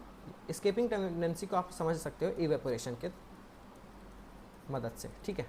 एस्केपिंग टेंडेंसी को मान लो इवेपोरेशन है, तो इवेपोरेशन अगर यहाँ पे कम हमें देखने को मिलेगा प्योर लिक्विड से, तो यहाँ पे वेपर प्रेशर भी कम बनेगा, ठीक है, आइडियल केस से, जिसकी वजह से हमें यहाँ पे टोटल वेपर प्रेशर भी कम देखने को मिलेगा आइडियल कंडीशन के कंपैरिजन में। तो इसीलिए ये लेसर हो गया, जिसकी वजह से हमें आइडियल कंडीशन से कम देखने को मिला P2 के लिए भी, P1 के लिए भी और P टोटल के लिए भी, ठीक है। और इसका मैथमेटिकल एक्सप्रेशन ये रहा। अब आखिर ऐसा हुआ क्यों? तो जब हमने CHCl3 को एसीटोन के साथ डाला, एसीटोन का ये रहता है स्ट्रक्चर, ठीक है, तो हुआ कुछ नहीं, इसने क्या किया, ये हाइड्रोजन ने इससे बॉन्डिंग बना ली, और जैसे ही इसने हाइड्रोजन बॉन्डिंग बनाई तो ये 2 से 1 हो गया। अब जो ये 2 से 1 हुआ तो मतलब कि डेल्टा V यहाँ पे क्या हो गया, नेगेटिव हो गया, ठीक है, जिसकी वजह से अब 2 से 1 हो रहा है, मतलब कि डेल्टा S भी नेगेटिव, और अगर डेल्टा S नेगेटिव हो गया तो मतलब डेल्टा H भी नेगेटिव हो गया, ठीक है। अब देखो एस्केपिंग टेंडेंसी डिक्रीज कीजिए, जिसकी वजह से वेपर प्रेशर भी डिक्रीज हुआ, और हमारा जो सॉल्यूशन था वो क्या दिखाया, नेगेटिव डेविएशन। तो डेल्टा H और डेल्टा V और डेल्टा S भी यहाँ पे नेगेटिव हो गया, ठीक है। अब हम बढ़ते हैं एजियोट्रॉपिक मिक्सचर, ठीक है। एजियोट्रॉपिक मिक्सचर एक तरह के बाइनरी मिक्सचर होते हैं जो कि सेम कंसंट्रेशन दिखाते हैं लिक्विड और वेपर फेस में, और उनका एक कांस्टेंट टेम्परेचर रहता है, मतलब बॉइलिंग पॉइंट भी सेम ही रहता है दोनों फेस के लिए, ठीक है। और ये फ्रैक्शनल डिस्टिलेशन मेथड से नहीं सेपरेट किए जा सकते। ये 2 तरह के होते हैं, मिनिमम बॉइलिंग एजियोट्रॉप और मैक्सिमम बॉइलिंग एजियोट्रॉप। तो यहाँ पे हमें एक ही चीज़ देखने को मिलता है, और हाँ, ऐसे मिक्सचर को एजियोट्रॉप्स भी बोला जाता है। अब जैसे देखो ये 2 टाइप बता रहा है, तो मतलब मिनिमम बॉइलिंग एजियोट्रॉप मतलब कि इसका बॉइलिंग पॉइंट मिनिमम होगा, मैक्सिमम बॉइलिंग एजियोट्रॉप मतलब इसका बॉइलिंग पॉइंट मैक्सिमम होगा। एक पॉइंट तो हमें ये पता चल गया, ठीक है। जो मिनिमम बॉइलिंग एजियोट्रॉप है वो पॉजिटिव डेविएशन दिखाते हैं, वेपर प्रेशर इनमें मैक्सिमम होता है और बॉइलिंग पॉइंट मिनिमम रहता है। इसका एग्जांपल है इथेनॉल इन वाटर, ठीक है। मैक्सिमम बॉइलिंग एजियोट्रॉप में क्या होता है, पहले तो बॉइलिंग पॉइंट मैक्सिमम होगा, जिसकी वजह से वेपर प्रेशर मिनिमम होगा, और ये नेगेटिव डेविएशन दिखाएंगे, जिसका एग्जांपल है नाइट्रिक एसिड इन वाटर, ठीक है। तो स्टार्ट करते हैं कॉलिगेटिव प्रॉपर्टी से। तो देखो कॉलिगेटिव प्रॉपर्टी आखिर होती क्या है, पहले ये थोड़ा सा डिस्कस कर लेते हैं। तो हमने एक ये केस पढ़ा था कि वेपर प्रेशर ना डिक्रीज हो जाता है जब हम एक नॉन वोलेटाइल सॉल्यूट को इंट्रोड्यूस कराते हैं सॉल्यूशन में। पहले हम क्या ले रहे थे कि दोनों जो सॉल्वेंट भी है और सॉल्यूट भी है दोनों वोलेटाइल है, ठीक है। तो उसमें होता ये था कि सॉल्वेंट का भी प्रेशर और सॉल्यूट का भी प्रेशर कम रहता था टोटल सॉल्यूशन के प्रेशर वेपर प्रेशर से, ठीक है। लेकिन जब आपने क्या किया, सॉल्यूट को, फॉर एग्जांपल ए मेरा सॉल्यूट है, सॉल्यूट को क्या कर दिया, नॉन वोलेटाइल कर दिया, और सॉल्वेंट हमारा क्या रहेगा, वोलेटाइल। सॉल्वेंट क्या रहेगा, वोलेटाइल रहेगा, वोलेटाइल। तब होगा ये कि जो प्योर हमारा जो सॉल्यूशन है ठीक है, सॉल्यूशन है, जो हमारा सॉल्यूशन है उसका वेपर प्रेशर कम रहेगा इस सॉल्वेंट के वेपर प्रेशर से, ठीक है। तो यहाँ पे वही लिखा है, the vapour pressure of solution decreases when a non volatile solute is added to volatile solvent, ठीक है। सॉल्वेंट कैसा रहेगा, वोलेटाइल रहेगा, सॉल्यूट कैसा रहेगा, नॉन वोलेटाइल रहेगा, जिसकी वजह से क्या होगा, वेपर प्रेशर सॉल्यूशन का डिक्रीज करेगा, ठीक है। और इसी से रिलेटेड बहुत सारी प्रॉपर्टी हैं जो कि बताती हैं, जो कि कनेक्ट करती हैं कि क्यों डिक्रीज होगा वेपर प्रेशर। तो इसी प्रॉपर्टीज़ को हम क्या बोलते हैं, कॉलिगेटिव प्रॉपर्टी। तो ये 4 तरह की होती हैं, relative lowering of vapour pressure of solvent, ठीक है, ये हो गई पहली प्रॉपर्टी। दूसरा हो गया depression of freezing point of solvent. Third हो गया elevation of boiling point of solvent, ये सब हम डिस्कस करेंगे। उसके बाद है ऑस्मोटिक प्रेशर ऑफ सॉल्वेंट, ठीक है। तो बेसिकली आज हम डिस्कस करने वाले हैं relative lowering of vapour pressure of solvent, ठीक है। तो ये चारों प्रॉपर्टी डिपेंड करती हैं number of solute of particle, उसके नेचर को छोड़ के, और ये रिलेटेड भी है, मतलब और डिपेंड करती हैं total number of particle in the solution. और इसी तरह की प्रॉपर्टीज़ को क्या कहा जाता है, कॉलिगेटिव प्रॉपर्टीज़, ठीक है। तो अभी हम बढ़ते हैं पहली कॉलिगेटिव प्रॉपर्टी जो कि है relative lowering of vapour pressure. तो हमने अभी तक ये जान लिया है कि वेपर प्रेशर सॉल्यूशन का कम रहता है जब हमारे पास प्योर सॉल्वेंट रहता है, और सॉल्यूट कैसा रहता है, नॉन वोलेटाइल रहता है। और एक और चीज़ यहाँ पे बताना चाहूँगा, कॉलिगेटिव प्रॉपर्टी के लिए 2 क्राइटेरिया एकदम रहना मस्ट है। पहला कि सॉल्यूशन कैसा रहेगा, डाइल्यूटेड रहेगा, और दूसरा सॉल्यूट कैसा रहेगा, नॉन वोलेटाइल रहेगा, ठीक है, नॉन वोलेटाइल, ठीक है। तो relative levelling of vapour pressure of solvent क्या बोलता है कि वेपर प्रेशर सॉल्वेंट का सॉल्यूशन में कम रहेगा, लेकिन अगर वेपर प्रेशर सिर्फ सॉल्वेंट का देखोगे, प्योर सॉल्वेंट का आप वेपर प्रेशर निकालोगे तो वो ज़्यादा रहेगा सॉल्यूशन के वेपर प्रेशर से। ठीक है, रॉल्ट लॉ भी यही बोलता है। रॉल्ट ने एक चीज़ यहाँ पे इस्टेब्लिश की कि lowering of vapour pressure depends only on the concentration of the solute of the particle. मतलब ये कि सॉल्यूट के कंसंट्रेशन ऑफ द पार्टिकल पे डिपेंड करता है। मतलब कि अगर देखा जाए तो सॉल्यूट का कितना कंसंट्रेशन है उस पर डिपेंड करता है लोअरिंग ऑफ वेपर प्रेशर। ठीक है, तो रॉल्ट ने अपना एक लॉ दिया था जिनमें vapour pressure of solution is directly proportional to the mole fraction of the solution, और उसका प्रोपोर्शनलिटी साइन हटाने के लिए हमने क्या लिखा था, vapour pressure of pure solvent को यहाँ पे ऐड किया था। ठीक है, तो देखो वेपर प्रेशर ऑफ सॉल्यूशन को हम P1 से डिनोट कर रहे हैं, vapour pressure of pure solvent को हम P1 नॉट से डिनोट कर रहे हैं, और मोल फ्रैक्शन ऑफ सॉल्वेंट को, ठीक है, हम किससे डिनोट कर रहे हैं, x1 से। ठीक है, तो कितना वेपर प्रेशर आखिर यहाँ पे कम हुआ, पहले वो डिस्कस कर लेते हैं। तो पहले प्योर सॉल्वेंट में, प्योर सॉल्वेंट का वेपर प्रेशर था P1 नॉट। ठीक है, लेकिन हमने जब उसको क्या बोलते हैं सॉल्यूशन में डाला जिनमें नॉन वोलेटाइल सॉल्यूट था, तब उसका प्रेशर हो गया P1। तो मतलब ये हो गया फाइनल, ये हो गया फाइनल और ये हो गया इनिशियल। तो इनिशियल वाली वैल्यू बड़ी थी इसीलिए यहाँ पे हमने इसको लिखा, और फाइनल वाली ऐसे थी। ठीक है, अब relative lowering of vapour pressure आखिर होता क्या है, तो हमने लोअरिंग या फिर रिडक्शन इन वेपर प्रेशर को इससे डिनोट किया डेल्टा P1 से। अब डेल्टा P1 को जैसे आप P1 नॉट से डिवाइड कर देते हो तो आपके पास एक इक्वेशन आता है जिसको हम कहते हैं relative lowering of vapour pressure, जिसको बोलते हैं RLVP। ठीक है, अब देखो, अब जैसे अगर सॉल्यूशन कंटेन कर रहा है नॉन वोलेटाइल सॉल्यूट तो वो इक्वल हो जाएगा मोल फ्रैक्शन ऑफ द सॉल्यूट के। ठीक है, x1 क्या था, मोल फ्रैक्शन ऑफ द सॉल्वेंट। ठीक है, लेकिन अब जैसे ही नॉन वोलेटाइल सॉल्यूट होगा तो वो इक्वल टू हो जाएगा किसके, मोल फ्रैक्शन ऑफ द सॉल्यूट के, जहाँ पे x2 अगर लूँगा मैं तो x2 इज इक्वल टू होता है n2 divided by n1 plus n2, मतलब कि टोटल नंबर ऑफ मोल्स। ठीक है, इन द सॉल्यूशन। सॉल्यूशन में अगर हमारा नॉन वोलेटाइल सॉल्यूट प्रेजेंट होगा तब हमारा RLVP जो है वो इक्वल टू हो जाएगा मोल फ्रैक्शन के। ठीक है, तो ये RLVP का फॉर्मूला है, वो इक्वल हो गया x2 के। x2 क्या है, मोल फ्रैक्शन ऑफ द सॉल्यूट है। ठीक है, सॉल्वेंट नहीं है, सॉल्यूट है। x1 में क्या था, सॉल्वेंट का था, लेकिन x2 क्या है, सॉल्यूट है, सॉल्यूट का मोल फ्रैक्शन है। ठीक है, ये सॉल्वेंट का है जो कि आपस में इक्वल नहीं है। ठीक है, तो ये इसके हो जाएगा। लेकिन जब हम डाइल्यूटेड सॉल्यूशन में देखेंगे तो हम ये पाएंगे कि n1 की वैल्यू बहुत ही ज़्यादा है, जिससे होगा ये कि n1 प्लस n2 में इतना कम होगा n2 कि उसको हम नेग्लेक्ट कर देंगे और उसका फाइनल लिखेंगे n2 बाई n1। ठीक है, अब इसको हम कैसे लिख सकते हैं, तो हम इसको ऐसे लिख सकते हैं, डाइल्यूटेड सॉल्यूशन के लिए आप ये फॉर्मूला लिखोगे, नॉन वोलेटाइल अगर कहीं पे आ गया सॉल्यूट तो आप ये लिखना है। ठीक है, और अगर सिर्फ relative lowering of vapour pressure पूछा है तो आपको बस इससे काम चल जाएगा। एलिवेशन ऑफ बॉइलिंग पॉइंट के बारे में, इससे पहले हमने relative lowering of vapour pressure of solvent को डिस्कस कर लिया है। अगर आपने वो वीडियो नहीं देखा है, आई बटन में आ रहा है, उसके साथ ही साथ सॉल्यूशन चैप्टर के पूरा प्लेलिस्ट यहाँ पे आई बटन में आपको दिख जाएगी, तो उसको आराम से देख लेना। ठीक है, स्टार्ट करते हैं। तो आखिर एलिवेशन ऑफ बॉइलिंग पॉइंट है क्या, उससे आगे बढ़ने से पहले बॉइलिंग पॉइंट आखिर है क्या वो डिस्कस कर लेते हैं। ये एक ऐसा टेम्परेचर रहता है जिनमें वेपर प्रेशर ऑफ लिक्विड, ठीक है, इक्वल टू हो जाता है एटमॉस्फेरिक प्रेशर की, ATM प्रेशर, और इसी टेम्परेचर को क्या कहा जाता है, बॉइलिंग पॉइंट।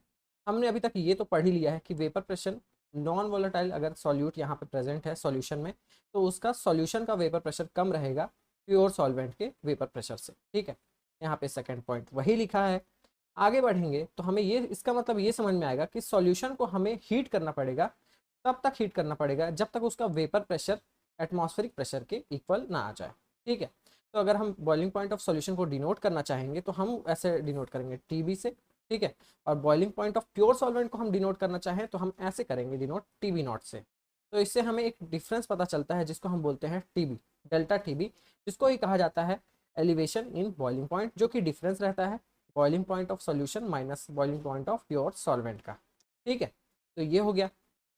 अब इसी के चलते ना एक ग्राफ हमने प्लॉट किया वेपर प्रेशर और टेम्परेचर के बीच, तो जिनमें हमारा जो कर्व AB है, मतलब कि ये वाला A से लेके B तक, तो ये क्या डिनोट करता है, vapour pressure of pure solvent हर अलग अलग टेम्परेचर पे।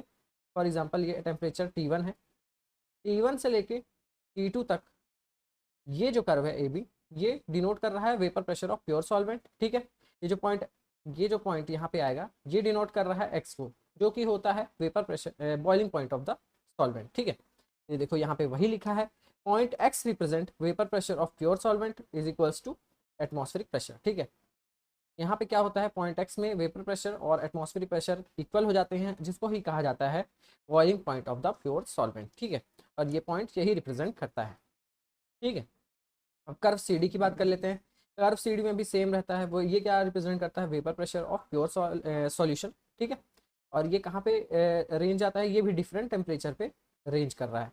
अगर यहाँ पे पढ़ोगे, curve C V represent vapour pressure of solution at different temperature, और curve C V always remain below the curve A B. वो क्यों हुआ, क्योंकि हमने क्या पढ़ा था अभी तक, vapour pressure of solution is less than the vapour pressure of solvent, pure solvent. ठीक है, जिसकी वजह से टेम्परेचर पे भी सेम ही इफेक्ट पड़ेगा। ठीक है, कि उसका कर्व भी हमेशा नीचे ही रहेगा वेपर प्रेशर ऑफ सॉल्वेंट से। ठीक है, और इनमें देखो यहाँ पे वही लिखा है, vapour pressure of solution is less than vapour pressure of pure solvent. ये यही डिनोट करता है, ये जो लाइन है इसका मतलब यही है कि वेपर प्रेशर कम है सॉल्यूशन का। ठीक है, और जो पॉइंट वाई है, पॉइंट वाई हम इसको डिनोट करते हैं, ये रिप्रेजेंट करता है vapour pressure of the solution को। ठीक है, जो इनमें vapour pressure of solution is equals to atmospheric pressure होता है, इस पॉइंट पे vapour pressure of solution is equals to atmospheric pressure होगा, और इसी पॉइंट को हम टीवी से डिनोट करेंगे। ठीक है, अब डाइल्यूट सॉल्यूशन की बात करें तो delta TB is directly proportional to M.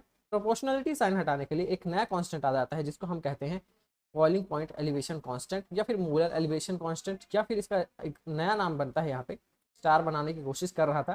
ठीक है, तो इसका नया नाम रहता है इब्यूलियोस्कोपिक कांस्टेंट। ठीक है, इसका यूनिट रहेगा केल्विन केजी पर मोल। ठीक है, अगर यहाँ पे हमने मोलर की क्वांटिटी 1 ले ली, मतलब एक यूनिट मान लिया, तब ये दोनों इक्वल हो जाएगा। अब देखो, ठीक है, ये क्या है, molality, number of moles of solute dissolve in 1 kg of the solvent. ठीक है, वैल्यू 1 इन kg। अब देखो N2 क्या होता है, given mass of solute upon molar mass of the solute. तो यहाँ पे वही है, given mass upon molar mass. ठीक है, यहाँ पे ये नहीं आएगा। ठीक है, W1 आएगा और यहाँ पे 1000 आएगा। ठीक है, तो ये हो जाता है अपना, सेट हो जाता है, इसको भी हटा देंगे, तो ये हो जाता है अपना, वो फॉर्मूला बन जाता है टीवी का, ये फॉर्मूला बन गया। ठीक है, डिप्रेशन इन फ्रीजिंग पॉइंट के बारे में, इससे पहले हमने relative lowering of vapour pressure को डिस्कस किया है, एलिवेशन इन बॉइलिंग पॉइंट को डिस्कस किया है। अगर आपने वो वीडियो नहीं देखा है, आई बटन में आ रहा है, आराम से देख लेना, और सॉल्यूशन चैप्टर की पूरी प्लेलिस्ट भी आई बटन में ही आपको मिल जाएगी, तो वहाँ से भी आप चेकआउट कर सकते हैं।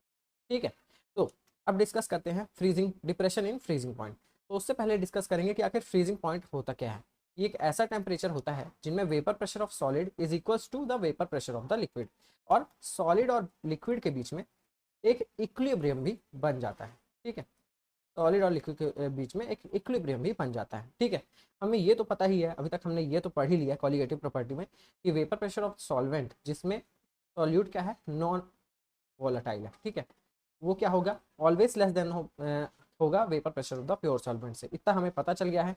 तो इससे हमें एक सॉलिड और लिक्विड इक्विलिब्रियम हमें एग्जिस्ट होता हुआ दिखा, और वो एक ऐसे टेम्परेचर पे एग्जिस्ट होता हुआ दिखा जो कि freezing point of the pure solvent से कम है। मतलब कि freezing point of pure solvent से कम वाला टेम्परेचर में हमें सॉलिड और लिक्विड के बीच में एक इक्विलिब्रियम देखने को मिला। और वो क्यों मिला, क्योंकि वेपर प्रेशर ऑफ सॉल्यूशन और क्यों लेस है vapour pressure of the pure solvent से। ठीक है, तो जैसे एलिवेशन इन बॉइलिंग पॉइंट के लिए हमने कर्व प्लॉट किया था, वैसे ही हम डिप्रेशन इन फ्रीजिंग पॉइंट के लिए भी कर्व प्लॉट करेंगे। सिमिलरली अब यहाँ पे वेपर प्रेशर वर्सेस टेम्परेचर का कर्व है। ठीक है, तो दिन में देखो, अभी हम सबसे पहले बात करेंगे कर्व ए बी की। ठीक है, ये कर्व ए बी की बात होगी, जिनमें कर्व ए बी रिप्रेजेंट करता है vapour pressure of pure liquid solvent eight different temperature. ठीक है, कर्व बी सी क्या रिप्रेजेंट करता है, vapour pressure of solid solvent eight different temperature. ठीक है, पॉइंट जो बी है, ये क्या रिप्रेजेंट करता है, vapour pressure of pure solvent. ठीक है, मतलब कि पॉइंट बी है वो है टी एफ नॉट।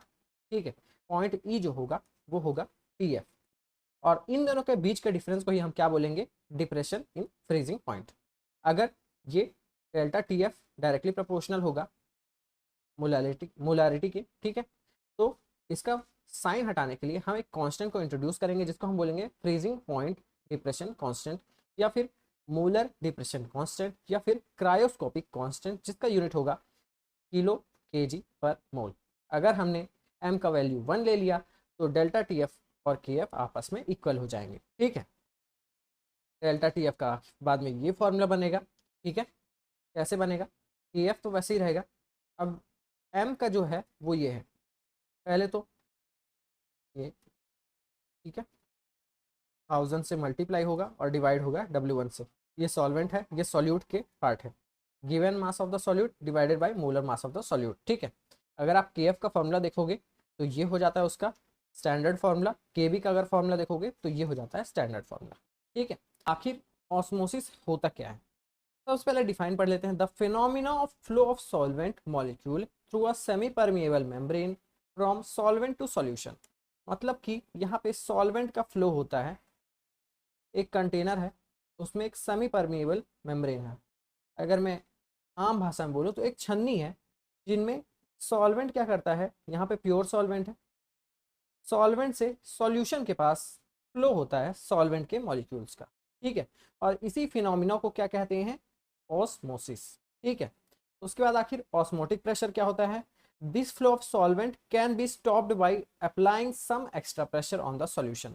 सॉल्यूशन में कुछ एक्स्ट्रा प्रेशर लगाते हैं अपन, तो ये जो फ्लो है सॉल्वेंट का प्योर सॉल्वेंट से सॉल्यूशन की तरफ, वो रुक जाता है, और इसी प्रेशर को कहा जाता है ऑस्मोटिक प्रेशर, ठीक है, जिसको हम डिनोट करते हैं पाई से, ठीक है।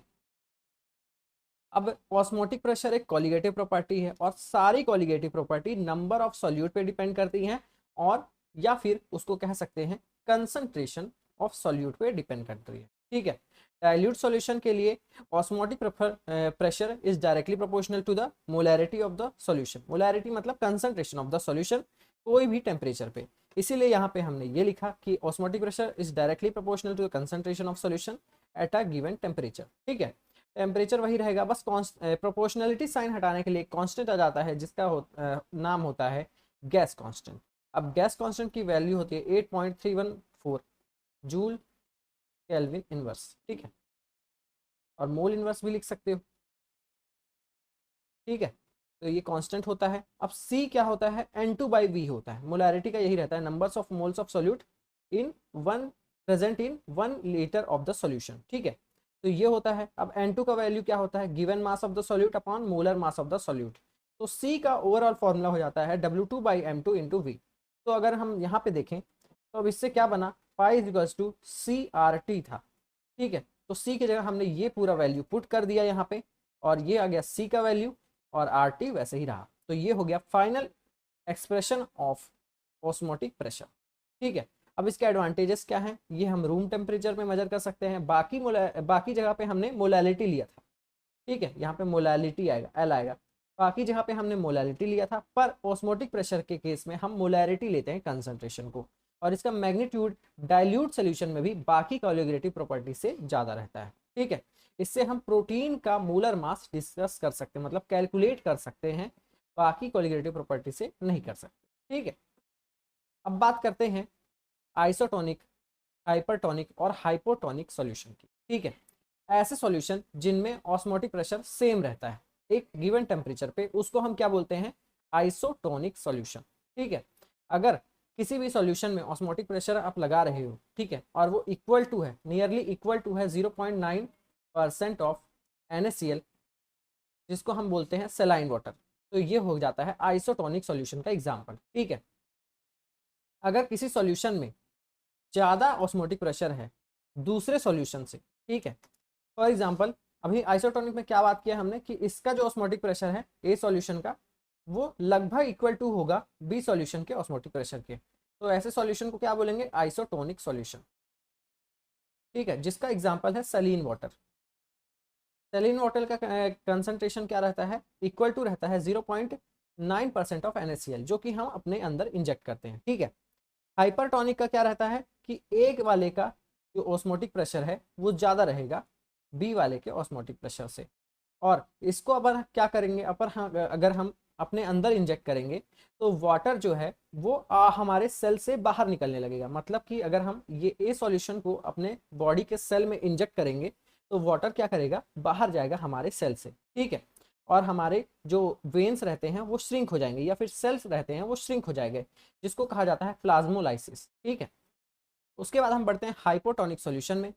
ये क्या बोलता है कि ए सॉल्यूशन का जो ऑस्मोटिक प्रेशर है वो कम रहेगा बी सॉल्यूशन के ऑस्मोटिक प्रेशर से, ठीक है। A solution having less osmotic pressure than other solution.